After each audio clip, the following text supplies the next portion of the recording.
Sementara di pos pemantauan Coldwater 2, guys, ahli vulkanologi David Johnston menyelesaikan giliran jaganya dan mengirimkan laporan rutin yang mencatat ketenangan semut tersebut. Tidak ada indikasi visual maupun instrumen yang menunjukkan bahwa dalam hitungan menit, kedamaian fajar ini akan dirobek oleh salah satu bencana paling dahsyat di abad ke-20. Assalamualaikum warahmatullahi wabarakatuh. Hai halo, selamat datang kembali di my YouTube channel. Gimana kabar kalian hari ini, guys? Semoga selalu dalam keadaan sehat dan selalu diberkahi dengan kebahagiaan. Video kali ini aku akan mengajak jalan-jalan ke gunung nih, guys, ya, di Amerika Serikat.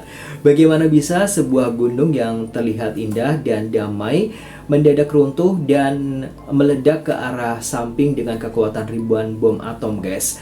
Pada pagi hari tanggal 18 Mei 1980, Amerika Serikat ini menyaksikan salah satu tanah longsor terbesar dalam sejarah bumi. Hanya dalam hitungan detik, separuh tubuh Gunung St. Helens lenyap, melepaskan neraka gas super panas dan awan piroklastik yang mengubah siang hari menjadi malam yang sangat pekat. Ini adalah kisah tentang amukan terdahsyat dari perut bumi, perjuangan hidup para penyintas yang terjebak di zona maut, dan pengorbanan para ilmuwan di garis depan sains. Inilah kronologi kiamat kecil di Gunung St. Helens.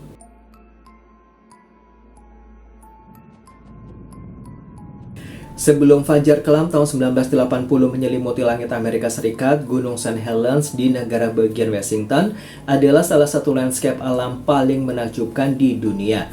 Dengan bentuk kerucutnya yang simetris sempurna dan puncaknya yang selalu tertutup salju abadi, gunung ini seringkali dijuluki sebagai Gunung Fujinya Amerika. Ribuan wisatawan, pendaki, dan keluarga datang setiap tahunnya untuk berkemah di tepi Danau Spirit yang sangat jernih, menikmati kedamaian di bawah kaki sang raksasa. Namun keindahan visual ini adalah sebuah ilusi yang menipu, guys. Di balik dinding es dan bebatuan kokohnya, magma panas sedang mencari celah untuk mendobrak keluar. Kedamaian yang telah berlangsung selama lebih dari satu abad mulai retak pada tanggal 20 Maret tahun 1980 jauh di dalam perut bumi, tepat di bawah puncak St. Helens. Sebuah gempa bumi berkekuatan magnitudo 4,2 tercatat oleh alat sensor seismik pemerintah. Bagi para ahli geologi di Badan Survei Geologi Amerika Serikat atau USGS, getaran ini bukan sekedar aktivitas tektonik biasa. Ini adalah alarm pertama yang menandakan bahwa sistem magnetik gunung berapi yang telah tertidur sejak tahun 1857 kini telah resmi terbangun kembali. Tekanan besar mulai menumpuk, mendorong bebatuan purba di dalam gunung untuk memberi jalan bagi sang fluida maut. Hanya dalam hitungan minggu, aktivitas Gunung St. Helens meningkat dengan kecepatan yang sangat mengerikan. Gunung ini mulai memuntahkan abu hitam dan uap air ke langit, menciptakan kolam asap setinggi ribuan meter. Namun petunjuk paling menakutkan bagi para ilmuwan ditemukan di lereng sebelah utara. Pengukuran laser yang presisi menunjukkan bahwa dinding utara gunung tersebut mengalami deformasi hebat. Ia membengkak keluar hingga 5 meter setiap harinya. Fenomena yang dikenal sebagai cryptodome ini terjadi karena magma cair yang sangat kental terperangkap di dalam tubuh gunung, mendesak dinding batuan luar hingga menciptakan tonjolan raksasa yang tidak stabil. Menyadari bahaya longsor besar yang siap memicu letusan dahsyat, pemerintah setempat mulai menetapkan zona bahaya dan mengevakuasi warga serta pekerja penebang kayu dari sekitar radius gunung. Namun, perintah evakuasi ini membentur tembok penolakan dari sebagian masyarakat dan pemilik properti lokal. Banyak orang yang menilai peringatan para ilmuwan terlalu berlebihan, mengingat gunung tersebut sudah berminggu-minggu hanya mengeluarkan asap tanpa meletus hebat.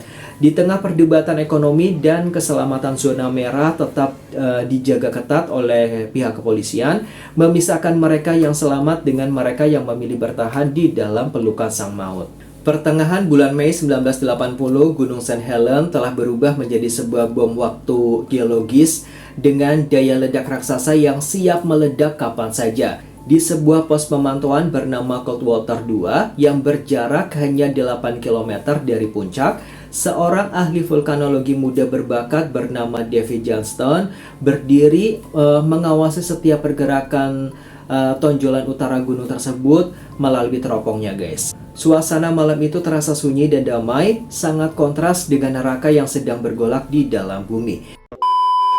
Jangan kemana-mana guys, selanjutnya kita akan masuk ke pagi hari tanggal 18 Mei 1980, hari di mana bumi berguncang dan separuh tubuh gunung St. Helens runtuh dalam hitungan detik.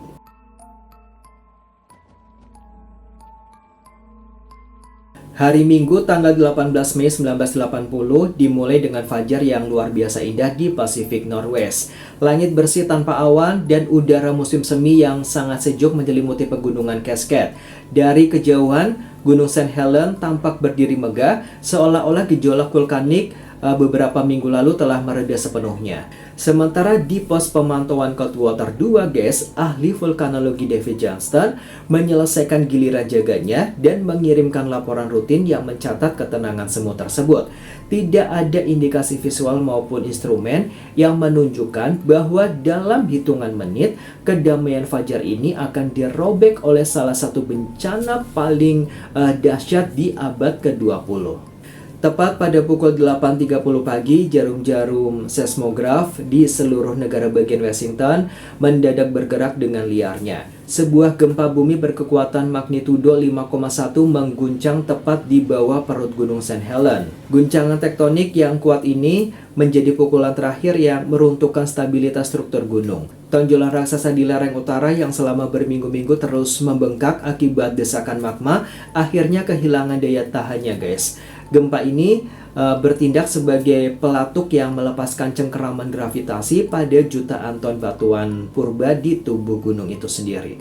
Apa yang terjadi dalam beberapa detik berikutnya terekam abadi sebagai tanah longsor terbesar yang pernah disaksikan oleh mata manusia modern. Seluruh dinding sebelah utara Gunung St. Helens terlepas dan meluncur ke bawah dengan kecepatan yang sangat mengerikan. Miliaran meter kubik es, bebatuan, dan tanah runtuh secara bersamaan, menciptakan gelombang puing setinggi ratusan meter yang melaju hingga 250 km per jam. Separuh tubuh dari gunung yang simetris itu lenyap dalam sekejap, meluncur deras menghantam dan mengubur danau Spirit serta lembah sungai total di bawahnya guys. Runtuhnya dinding utara gunung secara instan menghilangkan tekanan hidrostatik yang selama ini mengurung magma dan gas ya di dalam tubuh St. Helens. Fenomena ini mirip dengan membuka paksa tutup botol soda raksasa yang telah dikocok hebat. Magma cair, gas bertekanan tinggi, dan uap super panas yang terjebak di dalam perut gunung seketika meledak ke arah samping atau lateral melalui celah longsoran tersebut. Di saat yang sama, dari radionya di pos Coldwater 2, David ini sempat meneriakkan pesan terakhirnya ke pangkalan udara, mengabarkan kepada dunia bahwa kiamat kecil telah dimulai di hadapannya. Ledakan literal itu melesatkan awan panas piroklastik bersuhu tinggi hingga 360 derajat Celcius dengan kecepatan supersonik mendekati kecepatan suara. Gelombang maut yang membawa abu vulkanik, gas beracun, dan pecahan batu ini meluncur horizontal, menyapu bersih area seluas ratusan kilometer persegi hanya dalam hitungan detik saja.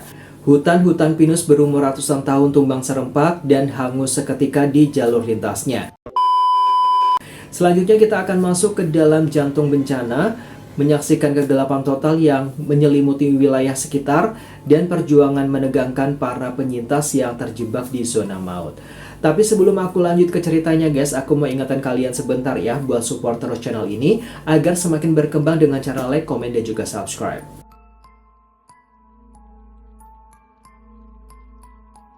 Ledakan lateral Gunung St. Helens melepaskan kekuatan destruktif yang sulit dicerna oleh akal sehat manusia. Aliran piroklastik, sebuah dinding maut berupa gas super panas, pecahan batu, dan abu vulkanik meluncur menyapu permukaan bumi. Tidak ada tempat untuk bersembunyi bagi makhluk hidup apapun yang berada di jalur lintasnya. Kecepatan gelombang ini melampaui laju kendaraan tercepat sekalipun, mengubah wilayah hutan yang semula subur menjadi dataran steril dalam hitungan detik. Udara di zona terdampak seketika berubah menjadi tungku pembakaran raksasa yang merenggut oksigen dan menghanguskan segalanya. Dampak dari hantaman gelombang kejut dan awan panas ini menciptakan pemandangan yang sangat mengerikan di zona yang kini disebut sebagai zona rebah guys. Jutaan pohon pinus Douglas purba yang kokoh dan berumur ratusan tahun tumbang serempak dalam sekejap mata. Kekuatan tekanan angin dari ledakan tersebut menyamai kekuatan bom atom, mencabut akar-akar pohon besar dari tanah dan menerbangkannya seperti ranting kering. Kulit-kulit pohon terkelupas habis akibat gesekan material vulkanik yang melaju cepat. Hutan yang beberapa menit lalu menjadi rumah bagi ribuan satwa liar kini rata dengan tanah, menyisakan pemandangan abu-abu yang mati dan juga sunyi. Sementara zona di dekat gunung musnah seketika, bencana ini mulai memperluas jangkauannya ke wilayah timur. Kolam abu vertikal raksasa menyembur ke atmosfer hingga ketinggian lebih dari 24 km. Angin membawa miliaran ton partikel abu halus ini melintasi negara bagian Washington dan juga Idaho. Pada pukul 10 pagi, kota-kota yang berjarak ratusan kilometer dari gunung seperti Yakima dan juga Spokane mendadak kehilangan sinar matahari, guys. Siang hari berubah menjadi malam yang sangat pekat dan sangat mencekam. Hujan abu tebal mulai turun, menutupi jalanan, mematikan mesin-mesin kendaraan, dan memaksa jutaan warga mengunci diri di dalam rumah dalam kegelapan total. Di kaki gunung, Danau Spirit yang dulunya menjadi ikon wisata alam yang indah, mengalami transformasi yang paling tragis. Jutaan batang pohon yang tumbang akibat ledakan lateral terdampar dan menumpuk di atas permukaan air danau menciptakan sebuah rakit kayu raksasa yang menutupi hampir seluruh permukaan. Longsoran dari tubuh gunung juga mendesak air danau naik hingga menciptakan gelombang tsunami setinggi ratusan meter ke lereng bukit sekitarnya.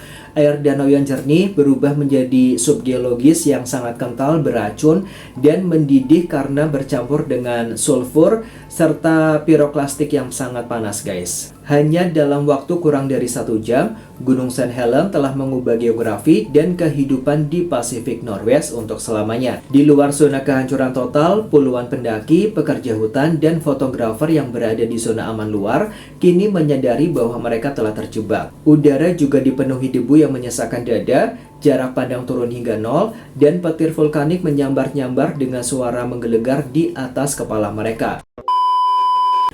Sesaat lagi kita akan melihat bagaimana kiamat vulkanik ini melahirkan ancaman baru yang tak kalah mengerikan.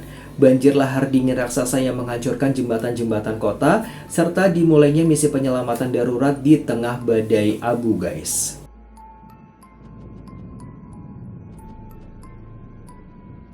Ketika sebuah gunung berapi setinggi ribuan meter meletus, bahaya tidak hanya datang dari langit berupa abu dan api. Di jalur-jalur air yang mengalir di kaki Gunung St. Helens, sebuah ancaman baru yang tak kalah mematikan sedang terbentuk dengan kecepatan yang mengerikan juga, guys. Panas yang ekstrim dari aliran piroklastik seketika mencairkan jutaan ton es, gletser, dan salju abadi yang berada di puncak gunung. Air dalam jumlah masif ini meluncur ke bawah, bercampur dengan debu, tanah, dan jutaan kubik bebatuan purba, guys. Fenomena ini menciptakan lahar, banjir lumpur vulkanik raksasa dengan konsistensi menyerupai semen basah yang bergerak menghancurkan apa saja di depannya. Banjir lahar ini telah memilih jalurnya melalui lembah Sungai Total dan Sungai Cowlitz. Melaju dengan kecepatan hingga 50 km per jam, aliran semen raksasa ini memiliki daya hancur yang luar biasa, guys. Jembatan-jembatan beton besar yang menghubungkan kota-kota lokal patah seperti ranting kayu saat dihantam oleh material lahar. Rumah-rumah penduduk, truk-truk penebang kayu, dan alat-alat berat terseret masuk ke dalam pusaran lumpur panas. Aliran sungai yang semula menjadi urat nadi kehidupan, kini berubah menjadi jalur maut yang menenggelamkan peradaban di sepanjang tepiannya di bawah lapisan lumpur abu-abu setinggi beberapa meter. Di luar jangkauan awan panas, banjir lahar ini menjadi perangkap maut bagi puluhan warga dan pekerja yang terlambat dievakuasi. Banyak dari mereka yang mencoba melarikan diri menggunakan kendaraan, namun mendadak mendapati jalur komunikasi dan jalan raya telah terputus oleh luapan lumpur. Mesin-mesin mobil mati seketika karena filter udara tersumbat oleh abu vulkanik yang sangat kental. Di tengah kepungan banjir semen dan kegelapan abu yang turun dari langit, para penyintas terpaksa meninggalkan kendaraan mereka, mencoba memanjat pohon, atau berlari ke tempat yang lebih tinggi di tengah keputusasaan yang sangat mendalam itu, guys. Dampak dari banjir lahar ini meluas hingga puluhan kilometer jauhnya ke hilir. Jutaan meter kubik material lumpur dan pasir vulkanik akhirnya bermuara ke Sungai Columbia, salah satu jalur pelayaran komersial terbesar di pantai barat di Amerika Serikat. Hanya dalam hitungan jam aja, kedalaman sungai terdalam turun drastis dari 13 meter menjadi hanya 4 meter saja. Jalur perdagangan internasional seketika lumpuh total, puluhan kapal kargo raksasa dari berbagai belahan dunia terdampar dan terjebak di tengah sungai, membuktikan bahwa amukan satu gunung berapi mampu menghentikan denyut nadi ekonomi sebuah negara dalam sekejap. Menjelang sore hari tanggal 18 Mei 1980, Pasifik Northwest telah berubah menjadi zona bencana nasional yang luluh lantak, guys. Asap dan abu masih terus menyembur dari kawah baru St. Helens yang menganga. Di tengah situasi yang sangat berbahaya dan jarak pandang yang minim, suara deru mesin helikopter militer mulai terdengar di langit Amerika tersebut. Misi penyelamatan darurat yang dramatis resmi dimulai. Para pilot nekat terbang menembus kabut abu-abu beracun, berlomba dengan waktu demi mencari tanda-tanda kehidupan di tengah hamparan tanah mati. Tetap stay tune, guys, karena sesaat lagi kita akan melihat momen perjuangan evakuasi yang sangat menegangkan, serta penemuan-penemuan memilukan dari mereka yang tidak sempat melarikan diri dari amukan sang raksasa.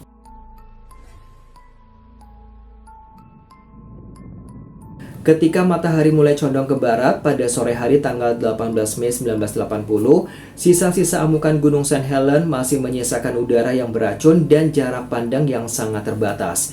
Di tengah kondisi ekstrim yang mengancam keselamatan penerbangan, para pilot helikopter penyelamat dari Angkatan Udara dan Garda Nasional Amerika Serikat nekat menerbangkan armada mereka menuju zona maut. Mereka mengabaikan resiko mesin turbin yang bisa mati mendadak akibat kemasukan abu silika yang tajam.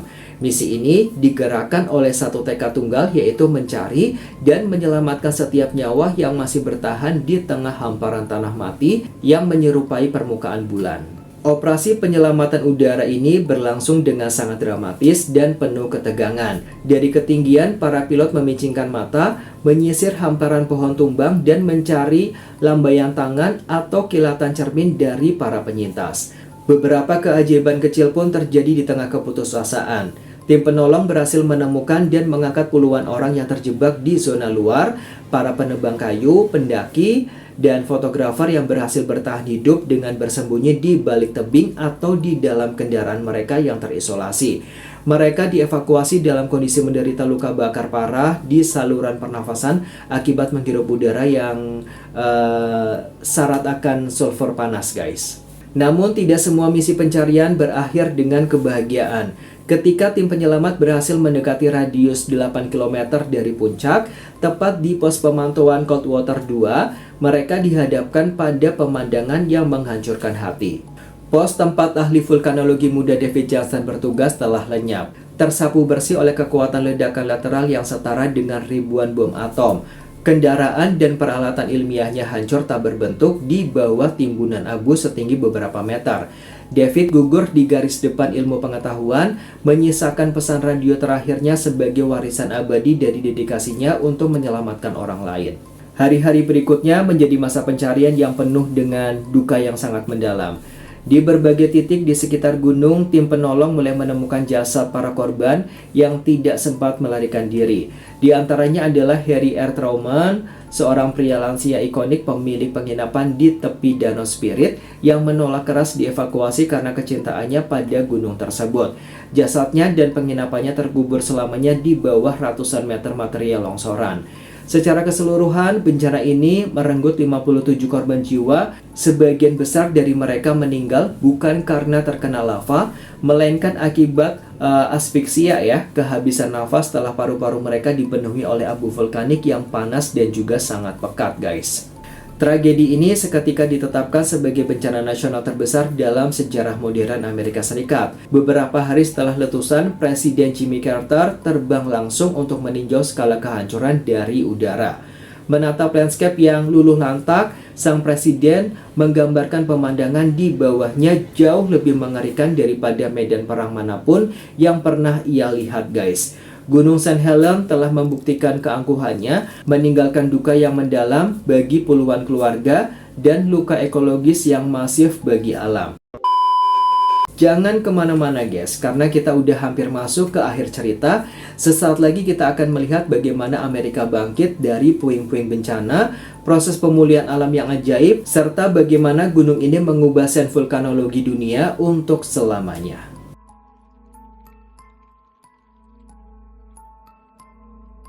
Ketika gemuruh letusan akhirnya mereda dan miliaran ton abu mulai mengendap di permukaan bumi, Amerika Serikat terbangun menghadapi realitas geografis yang baru, guys. Gunung St. Helens yang semula memiliki puncak kerucut yang simetris dan sangat indah, kini kehilangan lebih dari 400 meter ketinggiannya. Yang tersisa hanyalah sebuah kawah raksasa berbentuk tapal kuda yang menganga lebar menghadap ke utara. Sebuah luka menganga di dada bumi. Landscape Pacific Northwest tidak lagi sama. Namun di balik skala kehancuran yang tampak mustahil untuk dipulihkan ini, sebuah babak baru tentang ketahanan alam dan kebangkitan sains umat manusia justru baru saja dimulai. Bulan-bulan berikutnya diisi dengan operasi pembersihan masif yang menguras sumber daya negara. Jutaan meter kubik abu vulkanik yang menyelimuti kota-kota dan melumpuhkan jaringan transportasi harus dikeruk dan dipindahkan. Bandara, jalan raya, dan fasilitas publik perlahan-lahan dibuka kembali setelah dibersihkan siang dan malam. Sementara di bagian hilir, armada kapal keruk bekerja tanpa henti mengangkut material lahar dari dasar sungai Columbia, berjuang memulihkan kedalaman sungai agar jalur perdagangan internasional bisa kembali berdenyut. Kerja keras komunal ini menjadi simbol pertama bahwa kehidupan manusia menolak untuk tunduk pada teror sang raksasa. Sementara manusia sibuk berbenah, sebuah keajaiban yang jauh lebih menakjubkan terjadi di zona mati yang semula dikira steril dari kehidupan.